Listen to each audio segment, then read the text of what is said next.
मी लहान असताना ना हा चार्ट पाहिलं होतं. त्या चार्टने मला खूप फॅसिनेट केलं की खरंच लाईफ अशी असते का?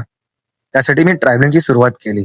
रात्री बॅग वगैरे पॅक करून मी निघालो माझ्या सिरीजच्या पहिल्या ट्रिपवर आणि माझ्या ट्रिपचं लोकेशन होतं केवाडिया. रात्री दादरवरून 12ची ट्रेन पकडून मी पोहोचलो एकता नगरला. खरं तर या ट्रिपसाठी मी काहीच प्लॅन केलं नव्हतं. कुठे कसं जायचं, कोणत्या लोकेशनवर फिरायचं मला काहीच आयडिया नव्हती.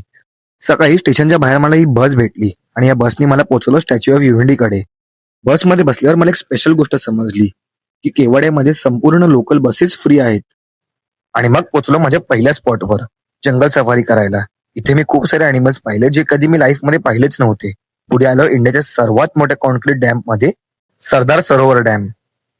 या डॅमची पण एक वेगळी गोष्ट आहे जी तुम्हाला माझ्या युट्यूब चॅनलवर समजणार. डॅम बघून मी आलो व्हॅली ऑफ फ्लावर्स मध्ये, जिकडे तुम्हाला वर्ल्ड मधले वेगवेगळ्या टाईपचे फ्लावर्स बघायला भेटतील. आणि मग तिथून मी पोहोचलो मेज गार्डन मध्ये, जे नरेंद्र मोदींनी पर्सनली इनिशिएट करून बनवलं होतं. आज एवढे सर्व स्पॉट करून माझा दिवस मी इकडेच संपवला.